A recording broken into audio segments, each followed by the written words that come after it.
Piles అంటే ఏంటి? ఎవరిలో వస్తాయి? పైల్స్ అంటే ఏమవుతుంది అంటే, అక్కడుండే రక్తనాళాలు ఏవైతే ఉంటాయో, మనకు మామూలుగా మోషన్ కెనాల్ ఇలా ఉంటుంది కదా! మనం మోషన్ పాస్ చేసేటప్పుడు మోషన్ యొక్క కెనాల్ ఏదైతే ఉందో ఒక లెవెల్ వరకు స్ట్రెచ్ అవుతుంది. ఇట్లా స్ట్రెచ్ అయినప్పుడు మనకనేది మోషన్ అనేది పాస్ అవుతుంది.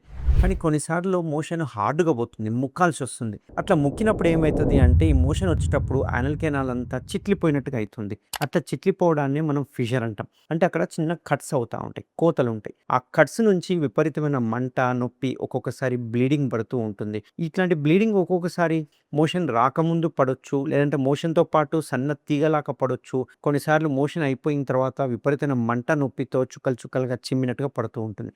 దీన్ని మనం ఫిషర్ అంటుంటాం.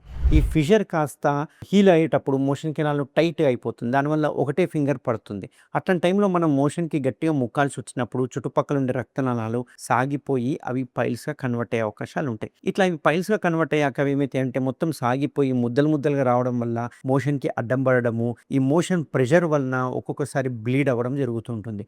ఇవి కొంచెం యానల్ కెనాల్‌కి లోపల వైపుగా ఉంటాయి కాబట్టి ఇవి అంతగా పెయిన్ ఉండదు. కానీ ముద్దలు ముద్దలుగా అనిపిస్తది. కొన్నిసార్లు ఇట్లా ముద్దలుంటే గనక మోషన్ పోయేటప్పుడు మనం ఏలు సైడ్‌కి పెట్టి దాన్ని సైడ్‌కి దొబ్బితే గాని మోషన్ రాదు. అంటే ఒక్కోసారి అడ్డం పడే అవకాశాలుంటాయి. ఇట్లాంటి వాటిని మనం పైల్స్ అంటాం. మోషన్‌లో రక్తం పడ్డది అంటే ఫస్ట్ మనం డాక్టర్ దగ్గరికెళ్లి చూయించుకున్నాక అది పైల్సా? ఫిషరా? లేకపోతే లోపల ఏమైనా క్యాన్సర్ గడ్డలేమన్నా ఉన్నాయా? అనేది డెఫినిట్‌గా చెక్ చేయించుకోవాలి. ఒకప్పట్లాగా కాకుండా ఇప్పుడు ఎటువంటి కోత లేకుండా మన సెంటర్‌లో మనం కేవలము లేజర్‌తో చికిత్స చేస్తున్నాం కాబట్టి మనం చేసే ఈ పైల్స్ కావచ్చు, లేకుంటే ఫిషర్‌కి గాని కంప్లీట్ లేజర్ చికిత్స అవైలబుల్‌గా ఉంది. దీనివల్ల జీరో పెయిన్. అసలు పెయిన్ గూడా ఉండదు.